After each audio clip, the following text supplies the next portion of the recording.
ऐसे लोग जो बहुत ही बेहुदा हरकत करते हैं सुसाइड अटेम्प्ट करने की, और ऐसे ऐसे तरीके यूज करते हैं सुसाइड अटेम्प्ट करने की जिसकी वजह से उनका रीनल फंक्शन लॉस हो जाता है, बट वो बच जाते हैं और उनका सुसाइड तो अनसक्सेसफुल रहता है, बट किडनी अपना काम नहीं कर पाती, किडनी फेल हो जाती है। और किडनी फेल होने के बाद वो अपने साथ साथ अपने घर वालों के लिए भी बोझ बन जाते हैं और लाइफ टाइम के लिए डायलिसिस उन्हें करवानी पड़ती है। और फिर इसी चक्कर में कुछ कुछ जो उनके घर वाले होते हैं उसमें से कई लोग अपनी किडनी तक ट्रांसप्लांट करते हैं उस व्यक्ति के लिए जो व्यक्ति अपनी लाइफ को डेंजर में डालता है और सुसाइड अटेम्प्ट करने की कोशिश करता है। ऐसे लोग बड़े ही बेहुदा होते हैं और ऐसा बिल्कुल भी नहीं करना चाहिए, क्योंकि क्या पता आपका सुसाइड सक्सेसफुल रहा नहीं रहा। अगर अनसक्सेसफुल रहा तो आप फैमिली के लिए भी कितना ज़्यादा बर्डन बन जाओगे लाइफ टाइम के लिए, क्योंकि किडनी जब अपना फंक्शन लॉस कर देती है परमानेंटली तो वो लाइफ टाइम डायलिसिस पर रहता है, और डायलिसिस का आज के टाइम पर कॉस्ट बहुत ज़्यादा है और इसका कोई ट्रीटमेंट नहीं है। ट्रीटमेंट सिर्फ एक ही आता है, ट्रांसप्लांट, और ट्रांसप्लांट कराने में बहुत मुश्किलें होती हैं, ट्रांसप्लांट इतना ईजिली नहीं होता है। तो रिक्वेस्ट है आप सभी से कि ऐसी हरकतें बिल्कुल भी ना करें। Welcome everyone. तो आज का हमारा जो टॉपिक है वो है जो ऐसे पेशेंट होते हैं सुसाइड करने की कोशिश करते हैं बट वो सुसाइड तो उनका सक्सेसफुल नहीं होता, लेकिन उसकी वजह से उनकी किडनी फेल हो जाती है। तो ऐसे पेशेंट्स के बारे में हम पढ़ेंगे। सुसाइडल अटेम्प्ट में लेड्स टू किडनी फेलियर, यानी ऐसे सुसाइडल अटेम्प्ट, ऐसे तरीके जिनको अटेम्प्ट करने की वजह से, जिनको परफॉर्म करने की वजह से हमारी किडनी फेलियर का रिस्क बढ़ जाता है। तो जो लोग सुसाइड अटेम्प्ट करते हैं उसमें पहला तरीका ये आजमाते हैं कुछ लोग दूसरों को दिखाने के लिए भी ऐसा करते हैं कि हम आपके लिए अपनी जिंदगी कुर्बान कर रहे हैं। तो ये वाला जो तरीका होता है इसमें ब्लड लॉस हो जाता है, और जब भी ये सुपरफिशियल हमारे रिस्ट की वेन होती है, इस वेन को कट करने की वजह से जो ब्लड लॉस होता है उसकी वजह से हमारी ओवरऑल ब्लड वॉल्यूम रिड्यूस हो जाती है, और जब ब्लड वॉल्यूम रिड्यूस होगी तो हमारी किडनी पर लोड पड़ेगा और जिसकी वजह से हमारी रीनल फेलियर के चांसेस बहुत इंक्रीज हो जाएंगे। फिर आता है ischaemia and hypoxia, decreased blood flow and lack of oxygen. क्या होता है, जब हमारी ब्लड वॉल्यूम बहुत कम हो जाएगी इससे इस्केमिया हो जाएगा, यानी ब्लड वॉल्यूम हमारी जो किडनी है वहां तक पहुंच ही नहीं पाएगी, उसकी वजह से लैक ऑफ ऑक्सीजन होगी। और जो किडनी सेल्स और टिश्यू हैं उनमें जब ऑक्सीजन नहीं पहुंचेगी तो वो अपना फंक्शन ठीक से नहीं कर पाएंगे, जिसकी वजह से रीनल फेलियर हो सकता है। थर्ड आता है हमारा एक्टिवेशन ऑफ रास, रेनिन एंजियोटेंसिन एल्डोस्टेरोन सिस्टम। ये एक ऐसा सिस्टम होता है जब भी हमारी बॉडी में कभी ब्लड में चेंजेस आते हैं, हीमोडायनेमिक चेंजेस होते हैं ब्लड वॉल्यूम में, या फिर ब्लड प्रेशर में चेंजेस होना, या फिर सोडियम में चेंजेस होना, तो क्या होता है ये सिस्टम एक्टिवेट हो जाता है। इस सिस्टम में एंजियोटेंसिन सेकेंड जो होता है वो वैसोकॉन्स्ट्रिक्शन कराता है, और वैसोकॉन्स्ट्रिक्शन इसलिए होता है जिससे कि उसकी जो हमारी ब्लड वेसल्स होती हैं वो नैरो हो जाती हैं और ब्लड फ्लो बढ़ने लगता है। इससे क्या होता है, वैसोकॉन्स्ट्रिक्शन ज़्यादा हो जाएगी और हमारा जो ब्लड सप्लाई है वो किडनी तक ठीक से नहीं पहुंच पाएगा, लैक ऑफ ऑक्सीजन हो जाएगी। फिर वही चीज़ की जो रीनल फेलियर के चांसेस हैं, रिस्क हैं, वो बहुत बढ़ जाएंगे। फिर आता है एल्डोस्टेरोन। एल्डोस्टेरोन क्या करता है, increased reabsorption of water and sodium. ये वाटर और सोडियम के रीएब्जॉर्प्शन को बढ़ा देता है जिससे कि जो ब्लड वॉल्यूम है वो इंक्रीज हो जाए। फिर क्या होगा, इनहिबिट्स मिक्सचुरेशन। जब हमें ब्लड वॉल्यूम को बढ़ाना होगा तो ये रास सिस्टम क्या करेगा, वाटर और सोडियम को ब्लड में भेजने लगेगा। इससे क्या होगा, सोडियम की अमाउंट भी ब्लड में बढ़ जाएगी, वाटर की अमाउंट भी बढ़ जाएगी। बट जो मिक्सचुरेशन, जो डायूरेसिस होता है, यूरिन पास आउट होना बंद हो जाएगी। इससे क्या होगा कि जो वेस्ट है, जो सोडियम और वाटर के साथ साथ यूरिया भी हमारे ब्लड में एक्यूमुलेट होगा और इससे हमारी किडनी फेल हो सकती है। तो इस तरीके की हरकत कोई भी ना करे। इससे मरने के चांसेस तो बहुत ज़्यादा नहीं है, बट हमारी किडनी फेल होने के चांसेस बहुत बढ़ जाते हैं। तो ये वाला जो तरीका है ये सक्सेसफुल नहीं है। बाद में देखते हैं कुछ लोग करते हैं इंटॉक्सिकेशन, ड्रग टॉक्सिसिटी हो जाती है। कुछ लोग नशा करने लगते हैं, सोचते हैं कि हम धीरे धीरे अपनी लाइफ को बर्बाद करेंगे, तो अल्कोहल कंजप्शन लोग करने लगते हैं। अल्कोहल कंजप्शन से क्या होता है, increase diuresis leads to dehydration. जो अल्कोहल होता है वो हमारा डायूरेसिस का प्रोसेस होता है उसको इंक्रीज करता है, यानी कि यूरिन बहुत ज्यादा पास आउट होने लगती है, जिसको हम पॉलीयूरिया कहते हैं। उसकी वजह से क्या होगा, यूरिन के साथ साथ हमारा वाटर भी सारा निकल जाएगा, सोडियम भी हमारा रिमूव आउट बॉडी से जल्दी होगा, तो उससे हमारी डिहाइड्रेशन होगी। और डिहाइड्रेशन जब भी होती है बॉडी में, उसकी वजह से ब्लड वॉल्यूम पर इफेक्ट पड़ता है, और ब्लड वॉल्यूम पर जब जब इफेक्ट पड़ेगा तो रीनल फेलियर के चांसेस, रिस्क बहुत ज्यादा बढ़ जाएगा।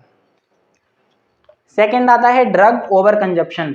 जब भी कोई ड्रग का ओवर कंजप्शन कर लेता है, कुछ लोग होते हैं एक साथ मरने के लिए बहुत सारी दवाइयां खा लेते हैं, ड्रग्स को कंज्यूम कर लेते हैं अलग अलग तरीके की, उससे क्या रिस्क होता है, डायरेक्ट नेफ्रोटॉक्सिसिटी, यानी कि जो हमारी किडनी है वो अलग अलग जो टॉक्सिन्स होते हैं, ड्रग्स होते हैं, उसको फिल्टर आउट करती है ब्लड में से। लेकिन जब एक साथ इतने सारे ड्रग कोई कंज्यूम करता है, उससे क्या होता है कि किडनी पर बहुत ज़्यादा लोड पड़ता है, और जो हमारा ग्लोमरस होता है उस पर इफेक्ट पड़ता है, और वो अपना काम नहीं कर पाती, जिसको हम रीनल फेलियर कहते हैं। इसमें एक्यूट ट्यूब्यूलर नेक्रोसिस एक कंडीशन होती है, जिसमें क्या होता है, कुछ ड्रग्स होते हैं, उन ड्रग्स के इफेक्ट की वजह से जो हमारी ट्यूब्यूल्स होती हैं किडनी के अंदर, जिनका बहुत मतलब योगदान होता है कि वो हमारा ब्लड फिल्टर करें, तो उसमें क्या होता है, टिश्यू की जो उसमें ट्यूब्यूल की कंडीशन होती है, वो ट्यूब्यूल का स्ट्रक्चर खराब कर देती है, जिसकी वजह से वो फर्दर ब्लड फिल्टर नहीं कर पाती, और जब किडनी ब्लड फिल्टर नहीं कर पाएगी, then same condition renal failure. फिर हमारा आता है वैसोकॉन्स्ट्रिक्शन। कुछ ड्रग्स होते हैं जो वैसोकॉन्स्ट्रिक्शन कराते हैं, और हमने पहले भी पढ़ा है कि वैसोकॉन्स्ट्रिक्शन की वजह से हाइपोक्सिया होगा, जो ऑक्सीजन की अमाउंट है वो हमारी किडनी तक ठीक से नहीं पहुंच पाएगी, तो उसकी वजह से भी रीनल फेलियर होगा। फिर कुछ दवाइयां होती हैं, कुछ मेडिकेशन होती हैं, वैसोडाइलेटर्स कराती हैं, और वैसोडाइलेटर्स का मतलब सिंपल है कि जो हमारी ब्लड वेसल होंगी उनका जो ल्यूमन है वो बढ़ जाएगा, जिसकी वजह से ब्लड फ्लो कम हो जाएगा, बीपी डाउन हो जाएगा, एंड इसकी वजह से ब्लड पर उस पर किडनी पर लोड ज़्यादा पड़ेगा और रीनल फेलियर हो सकता है। तो ये वाला जो तरीका है, इससे भी मरने के चांसेस तो बहुत कम है, लेकिन रीनल फेलियर के चांसेस हो जाते हैं, और किडनी फेल वाले पेशेंट इसी तरीके से बढ़ रहे हैं हमारे नेफ्रोलॉजी डिपार्टमेंट में। देन एक ये वाला तरीका लोग आजमाते हैं पॉइजनिंग का। कुछ लोग ऑल आउट वगैरह पेस्टिसाइड, इंसेक्टिसाइड कंज्यूम कर लेते हैं, तो इससे क्या होता है कि डायरेक्ट नेफ्रोटॉक्सिसिटी, वही चीज जो हमारी किडनी में इस तरीके की जो मटेरियल है ये जाएंगे, ये हमारी किडनी के लिए हार्मफुल है, हमारी किडनी का जो फंक्शन है उसको डिक्लाइन करेंगे, किडनी फेलियर होगा। एक्यूट ट्यूब्यूलर नेक्रोसिस, ठीक है, ये भी वही चीज जो भी हमने पीछे पढ़ा था, death of renal tubular cells, जो रीनल की ट्यूब्यूल्स होती हैं उसमें उसके जो सेल्स होते हैं उनकी डेथ हो जाती है इन सब्सटेंसेस से, जिसकी वजह से उसका स्ट्रक्चर खराब हो जाता है किडनी का, और स्ट्रक्चर खराब होने की वजह से वो अपना फंक्शन ठीक से नहीं कर पाती, and renal failure. Urinary obstruction, इन जो मटेरियल है, इन मटेरियल के अंदर हैवी मेटल्स होते हैं, जिनकी वजह से क्या होता है, किडनी के ऊपर बहुत लोड पड़ता है, किडनी उनको रिमूव भी कर देती है, बट कई बार क्या होता है, ये यूरिनरी पैसेज में जाकर के आगे अपना कुछ भी प्रिसिपिटेट बना लेते हैं, कुछ भी मतलब ऐसा पीपीटी टाइप का फॉर्म कर लेते हैं, और वो ऑब्स्ट्रक्शन क्रिएट करते हैं। और जब भी यूरिनरी ऑब्स्ट्रक्शन होता है किसी भी तरीके का, वो भी क्या करता है कि किडनी फेल के चांसेस बढ़ा देता है।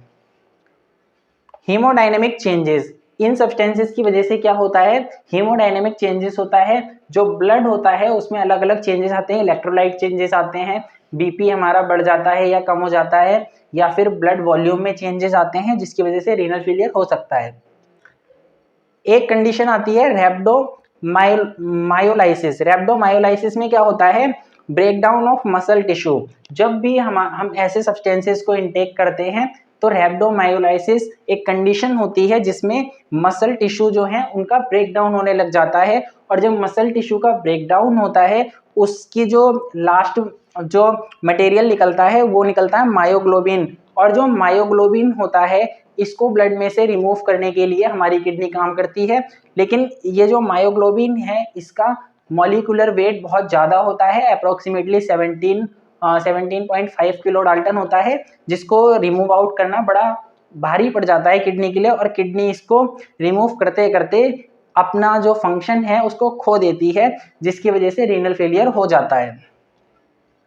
फिर यही चीज हैवी मेटल टॉक्सिसिटी, जिससे कि ग्लोमेरुलर डैमेज हो सकता है हैवी मेटल की वजह से। हैवी मेटल जैसे कि लेड हो सकता है। तो इन मेटल को यूज करा जाता है इन इंसेक्टिसाइड पेस्टिसाइड्स में। तो इस तरीके की हरकत बिल्कुल भी ना करें, और ऐसी हरकतें करने से अच्छा तो ये है कि जो हमारी किडनी है उसको बचाया जाए। एक ये वाला तरीका लोग कुछ आजमाते हैं, इस तरीके में फ्री फॉल का यूज करते हैं, फिजिक्स का यूज करते हैं, और कई बार छत से कूद जाते हैं, कई बार पहाड़ से कूद जाते हैं। तो ऐसे केसेस में क्या होता है कि सीवियर ब्लीडिंग होती है, जब वो नीचे गिरेंगे उनको चोट लगेगी, ब्लड लॉस होगा, ब्लड लॉस की वजह से रीनल फेलियर के चांसेस बढ़ जाते हैं। फिजिकल इंजुरी आती है किडनी को। कई बार क्या होता है वो किसी ऐसी पोजीशन में गिर गए कि डायरेक्ट हमारी जो किडनी है उसको फिजिकली मतलब चोट लग जाए, बहुत ज़्यादा शॉक लगे और हमारी किडनी डैमेज हो जाए, उसका स्ट्रक्चर डैमेज हो जाए, तो रीनल फेलियर हो सकता है। फिर आता है इरेगुलर हार्ट बीट, जिससे कि कार्डियक कॉम्प्लिकेशंस आती हैं। और जब भी कार्डियक कॉम्प्लिकेशंस होती हैं तो कार्डियक कॉम्प्लिकेशन के साथ साथ हमारा रीनल फेलियर लिंक्ड होता है, और कार्डियक कॉम्प्लिकेशन के साथ साथ रीनल फेलियर के चांसेस रिस्क बहुत ज़्यादा बढ़ जाते हैं। तो आप सभी से यही रिक्वेस्ट है कि ऐसी हरकतें बिल्कुल भी ना करें। इससे हमारे नेफ्रोलॉजी डिपार्टमेंट में दिन प्रतिदिन पेशेंट्स बढ़ते जा रहे हैं, और ऐसी हरकतें करने से अच्छा है कि अपनी किडनी बचाएं और उससे एक आईफोन खरीद सकते हैं। Protect your kidneys. बस आज के लिए इतना ही। Thank you very much. जय हिंद, जय भारत।